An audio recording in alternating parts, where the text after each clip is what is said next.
أعوذ بالله السميع العليم من الشيطان الرجيم.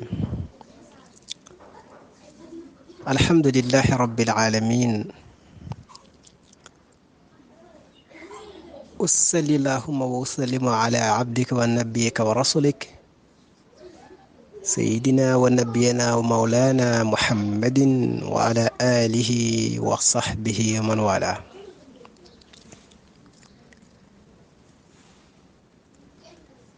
Nous disons à tous et à toutes, à nos frères et à nos sœurs qui auront la possibilité, je dirais pas la chance, d'écouter cet ta'alim, ce vocal, cet audio. Nous disons tous Assalamu alaikum wa rahmatullahi ta'ala wa barakatuh.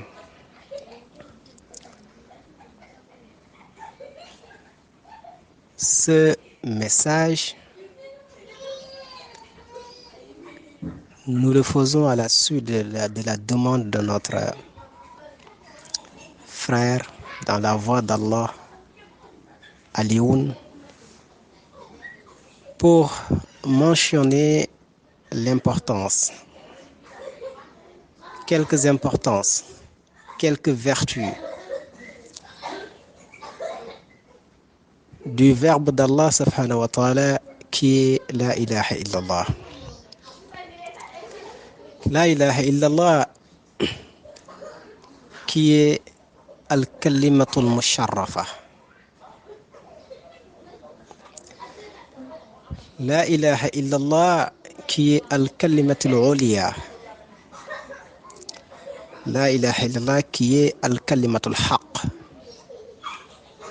La ilaha illallah qui est al-kalimatu sa'adatul islam. La ilaha illallah qui est al-kalimatu tawhid. Avant d'approfondir et de parler réellement sur la ilaha illallah, nous allons d'abord parler de l'importance du zikr. Parce que dire la ilaha illallah, c'est mentionner, répéter le nom d'Allah. Et mentionner le nom d'Allah signifie al-zikr. Et le zikr tantôt signifie le rappel. Se rappeler d'Allah par ses noms. Le zikr tantôt signifie aussi la mention du nom d'Allah. Mais quelle est d'abord l'importance du zikr? D'abord, il y a le Coran qui dit Inna salata tanha anil fahsha'i wal munkar wa la zikrullahi akbar. Wallahu ya'lamu ma tasna'un. La prière, certes, évite le blâmable et les turpitudes. Wa la zikrullahi akbar. Mais la mention du nom d'Allah est meilleure, a une valeur beaucoup plus grande. Wal zikrullahi akbar. La salat évite les blâmables et les turpitudes. Celui qui cesse les prières est un kafir, comme nous l'avons appris. Mais quoi qu'il en soit de la valeur de la prière, Allah nous dit, c'est pas un autre qui le dit. Wala zikrullahi akbar. La mention, le rappel, le zikr est akbar, plus grand. Sa valeur est plus grande. Et là aussi, nous devons méditer sur le sens de la prière, qui n'est pas se diriger tout simplement vers la Mecque, faire des unités de génuflexion ou de prosternation. Mais la prière, c'est tout ce qui empêche anil fahsha wal munkar. Deuxièmement, Allah subhanahu wa ta'ala nous dit encore dans le Coran waqim as-salat li zikriya. Waqim as-salat, fais la prière li zikriya pour mentionner mon nom, pour te rappeler de moi, pour faire le zikr. Bien sûr, on a l'habitude de dire que tous les piliers de l'islam peuvent être abandonnés en cas de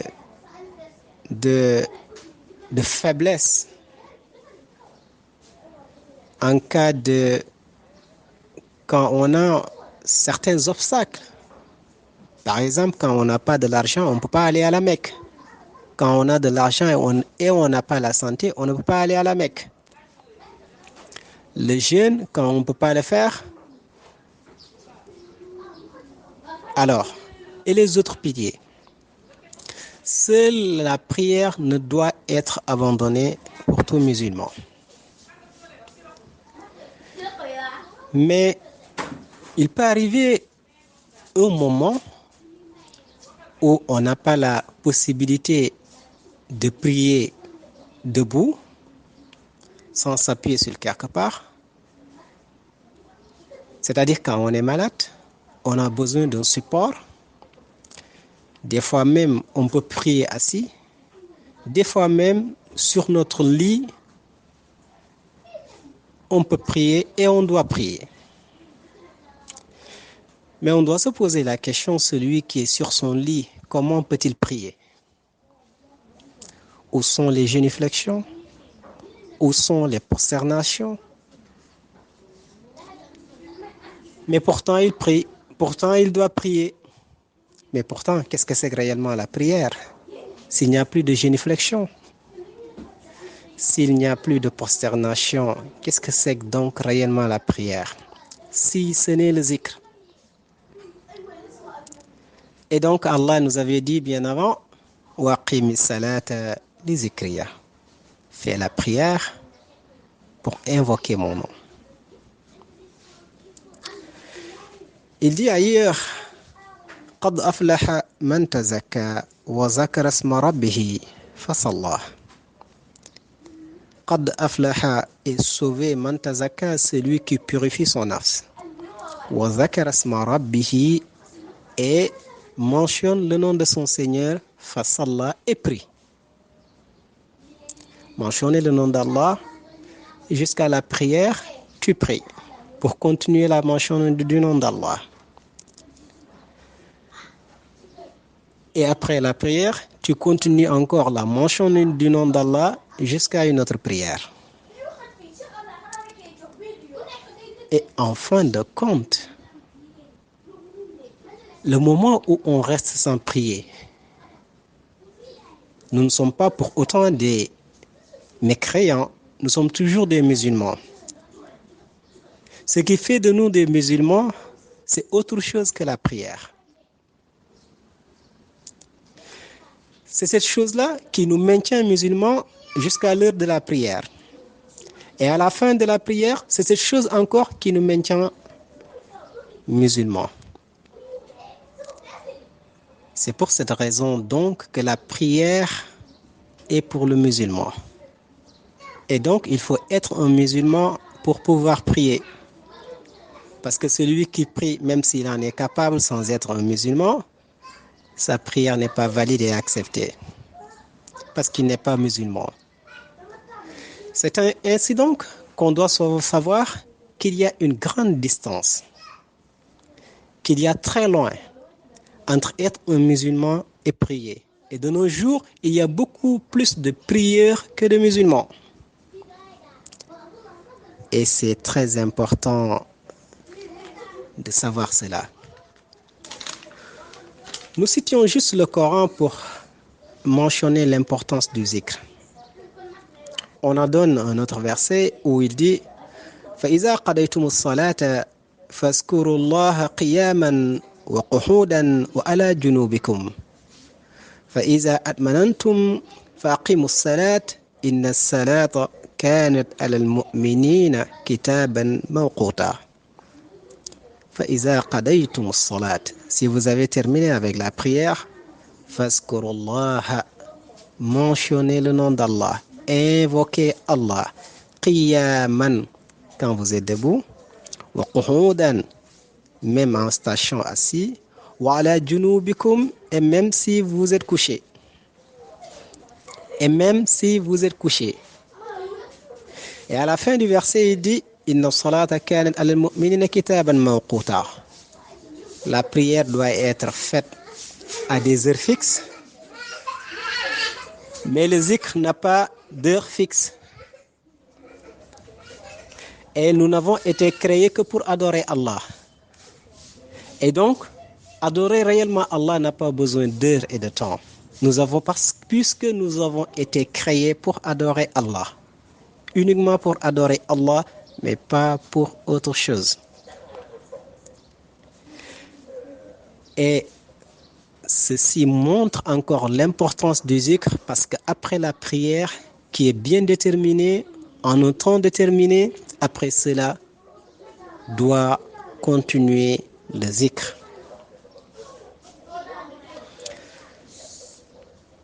Je voulais juste citer le Coran et la valeur du zikr.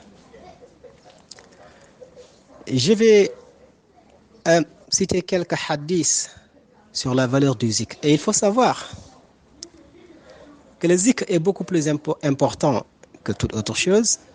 Mais wa afdalu zikr, khayru zikr, dit le prophète sallallahu alayhi wa sallam, la ilaha illallah. Le meilleur zikr, c'est la ilaha illallah. Il dit dans les hadiths,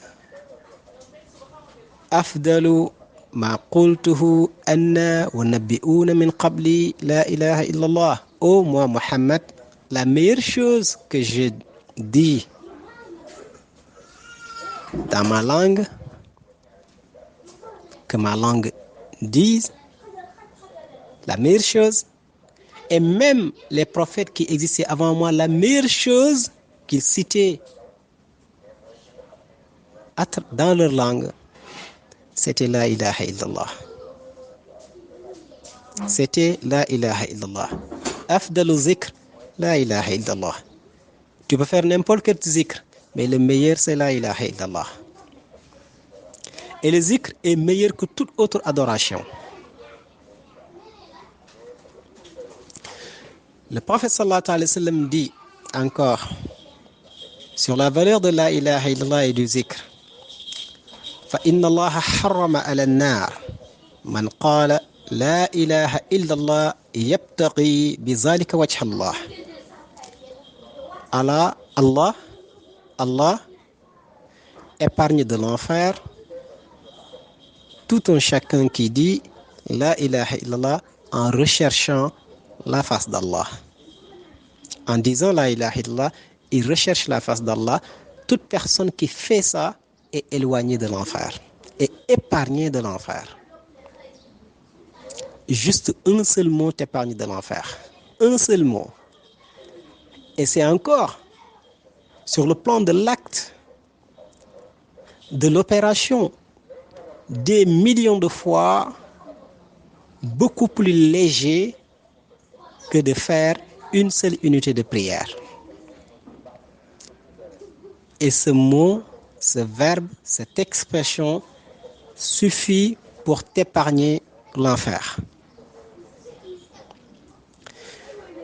Et Abi Hurayra demanda aussi au prophète sallallahu alayhi wa sallam dans un autre hadith, Man ashadu nasa bi shafa'atika. Au prophète, quelle personne mérite le plus ton intercession le jour du jugement dernier? قال من قال لا إله إلا الله خالصا من قلبه. Et le prophète répondit, celui qui dit la ilaha illallah et que cela soit pur dans son cœur.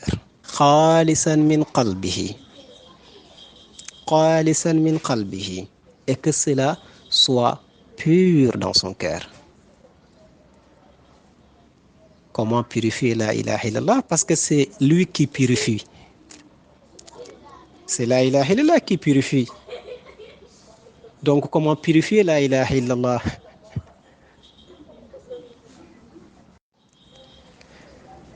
Et il faut savoir encore que le zikr et la ilaha illallah sont les débuts de toute chose, de tout acte d'adoration, sont les deux choses par lesquelles tous les actes d'adoration sont valides et acceptés par Allah. Ils sont les débuts, mais ils sont aussi les fins. Al-Bidaya wa Nihaya. Et pourquoi? Pour être un musulman, il faut dire Ashhadu an la ilaha illallah wa ashhadu anna Muhammadan Rasulullah. Et bien avant cela, le prophète avait l'habitude de dire aux gens qu'il rencontrait soit Aslim Taslam, tu me prêtes allégeance et tu es sauvé. Ou il disait Qulu la ilaha illallah taslimu. Dites la ilaha illallah et vous êtes sauvés. Quand il rencontrait les gens, il leur disait dites la ilaha illallah et vous êtes sauvés. Juste en disant la ilaha illallah. Et pour confirmer cela, s'il y avait un chrétien qui devrait se convertir en islam, quand on l'amène devant les musulmans, on lui dit juste dis la formule Ashhadu an la ilaha illallah wa ashhadu anna Muhammadan Rasulullah. Et les musulmans, s'il meurt à cet instant, il meurt musulman et peut aller directement au paradis parce que c'est la clé du paradis. Puisque on lui a effacé tous les péchés, toute sa vie durant, toutes sortes de péchés à cet instant, mais juste par une expression. Et s'il ne dit pas cette expression, il ne peut être un musulman. Donc c'est cette expression qui fait de l'être un musulman, un soumis à Allah, pour qu'il puisse adorer, pratiquer. Voilà encore la valeur du zikr et son importance, sa précédence sur toute chose. Le zikr est le début, le commencement de notre adoration, mais il est aussi la fin. Parce que la ilaha illallah miftahul jannah. Le prophète dit c'est la clé du paradis. Et il suffit Man kana akhira kallamuhu la ilaha illallah dakhala al-jannah. Celui qui son dernier mot en mourant est la ilaha illallah, il va directement au paradis. C'est le prophète qui le dit, personne d'autre ne le dit. Celui qui son dernier mot est la ilaha illallah dakhala al-jannah, il va au paradis. Cela malgré tout ce qui s'est passé. Parce qu'on n'a pas la possibilité que la ilaha illallah soit notre dernier mot alors que nous ne pouvons pas entrer au paradis. Seuls ceux qui doivent aller au paradis ont la possibilité de dire la ilaha illallah au moment de mourir. Et seuls ceux qui avaient l'habitude de dire la ilaha illallah à chaque fois, qiyaman wa qu'udan wa ala junubikum, quand ils étaient assis, quand ils étaient debout, quand ils dormaient, quand ils montaient dans le bus, quand ils descendaient, quand ils faisaient tout, ils citaient la ilaha illallah. Ce sont ces gens-là à qui leur langue avait l'habitude de dire la ilaha illallah. Leur langue continuera de le dire même s'ils sont morts. Et même si leur langue ne le dit pas, tout leur corps, tous leurs membres disent la ilaha illallah. Donc c'est le début, c'est la fin, c'est par le zikr, c'est par la ilaha illallah que tout ce que nous faisons pour Allah peut être valide.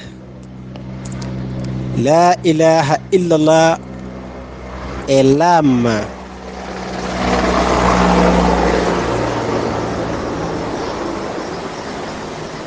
Masha'Allah.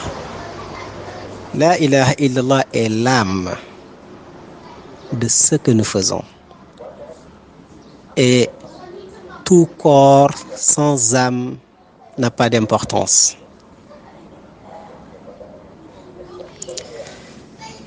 Voilà quelque peu l'importance du zikr.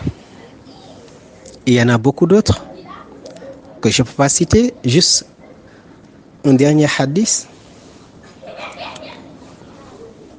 où le prophète sallallahu alayhi wa sallam, d'après Anas, et toujours par Ma'az aussi, le prophète avait appelé Ma'az en lui disant Ya Ma'az. Et Ma'az répondit Qala labbayka ya Rasulallah wa sa'alayk. 3 fois. Le prophète appela Ma'az par 3 fois et Ma'az répondit labbayka ya Rasulallah wa sa'alayk. Qala. Le prophète dit Ma min abdin yashhadu an la ilaha illallah wa anna Muhammadan abduhu wa rasuluhu sidqan min qalbihi illa haramahu Allah ala nar. Il n'y a aucun serviteur qui témoigne de la véracité et de l'essence de la ilaha illallah et de la prophétie de Muhammad dans son cœur que Allah n'épargne pas l'enfer. Il n'y a aucun être, aucune personne, aucun serviteur qui témoigne de cela et que Allah n'épargne pas l'enfer. Et Ma'az répondit Qala ya Rasulallah afala uqbira bihi nasa fa yastabshiru. Mais au prophète, pourquoi je ne dis pas cela aux gens pour qu'ils s'épanouissent? Qala Rasulullah sallallahu alayhi wa sallam, le prophète répondit Izan yattakilu. Les gens risqueraient de comment on le dit, yattakilu, c'est-à-dire de dévier le chemin. C'est le sens du hadith, de dévier le chemin. Fa ukhbira biha Ma'az inda mawtihi ta'siman. Pourquoi Ma'az a enseigné ce hadith? C'est ayant peur de mourir et en gardant un des messages du prophète.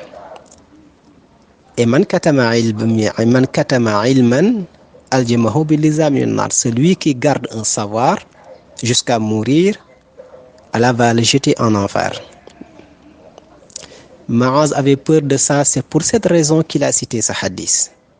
Mais méditons sur le sens du hadith. Méditons sur le sens du hadith.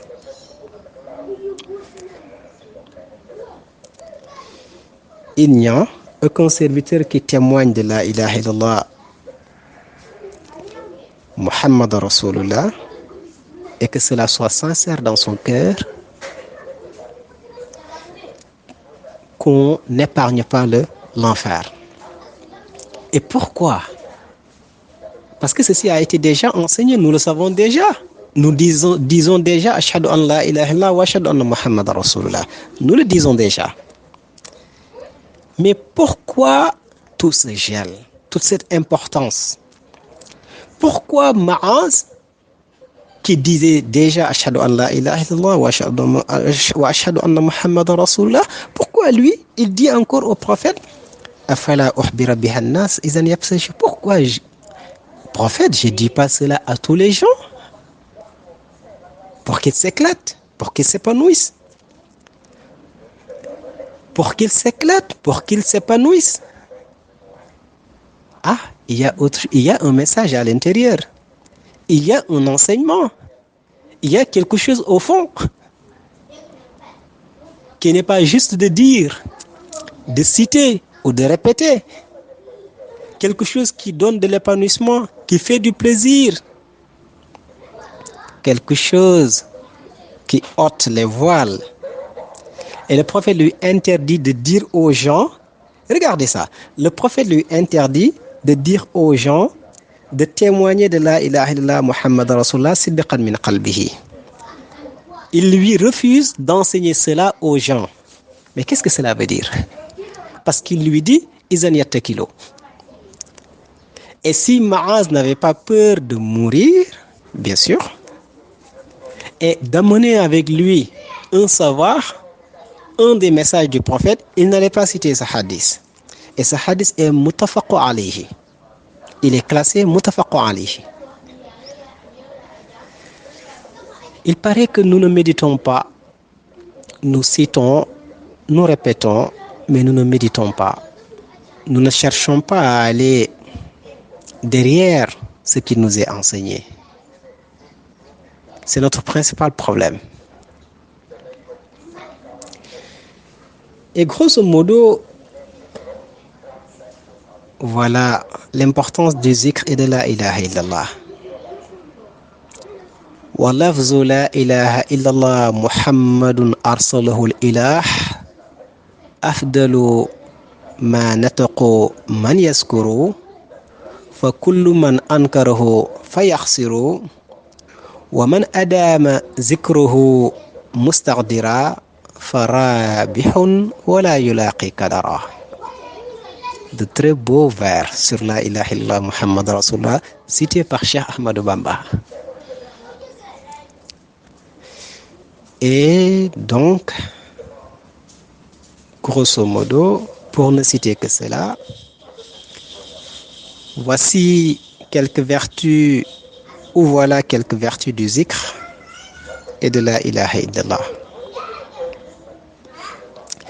Et durant ma dernière conférence, il y a quelques jours, je disais que la ilaha illallah Muhammad Rasulullah est un train. Et il y a la locomotive et les wagons. Et la locomotive peut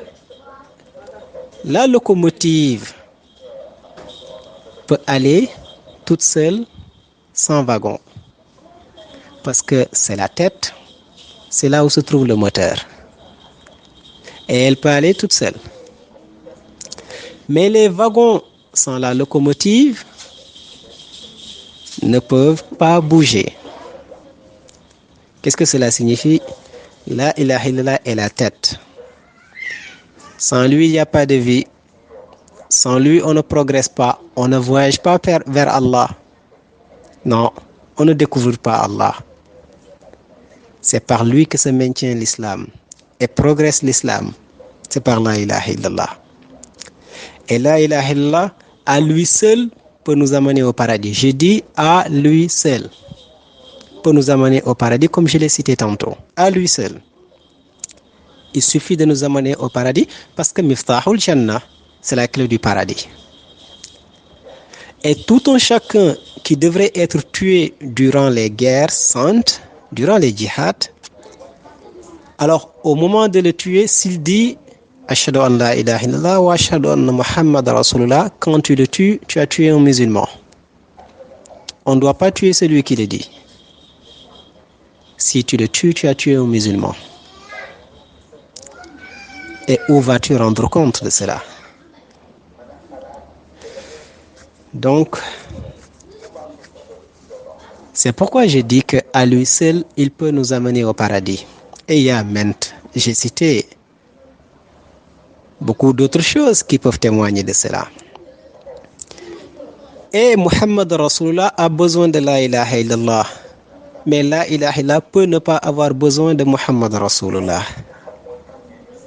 Ouais, la locomotive et les wagons. Bien sûr. Allah était sans le prophète. Allah sera sans le prophète. Allah décide sans le prophète. Mais le prophète ne peut pas décider, aller et être sans Allah. Donc la ilaha illallah suffit.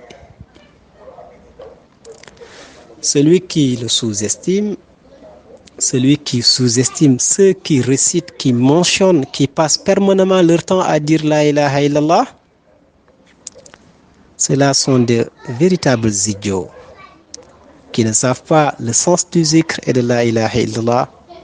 Mais qu'est-ce que c'est réellement l'islam? Oui, bien sûr, c'est pourquoi Cheikh Ahmadou Bamba dit فَلَا تُعَادُوا مَنْ رَأَيْتُمْ فَاهُ يُحْرِجُ لَا إِلَهَ إِلَّا اللَّهِ. Ne soyez pas ennemis de quelqu'un que vous voyez, que vous rencontrez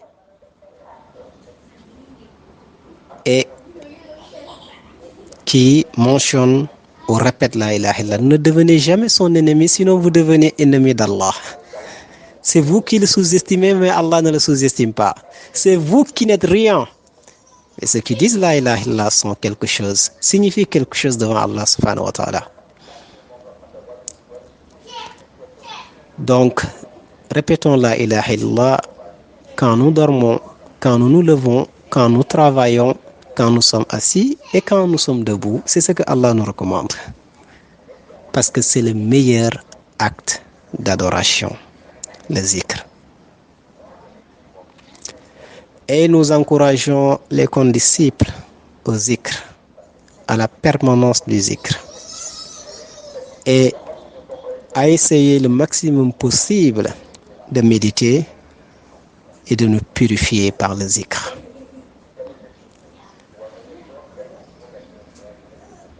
Je m'en vais m'arrêter là-bas et je profite pour prier pour vous une pluie de lumière et de miséricorde. Et qu'Allah soit avec nous où que nous soyons, qu'Allah multiplie ses faveurs et ses dons en nous, que pour vous, que pour nous, que pour nos familles. ببركة رسول الله صلى الله عليه وسلم ببركة لا إله إلا الله محمد رسول الله. J'espère que mes paroles sont claires et instructives pour moi et pour tout un chacun qui aura la possibilité d'écouter cela, et que ces paroles peuvent voyager un peu partout, Inch'Allah, et peuvent éclairer certains esprits un peu bornés qui ignorent le sens du zikr et de la ilaha illallah. Jazakumullahu khairan. Barakallahu fikum. Assalamu alaikum wa rahmatullahi ta'ala wa barakatuh.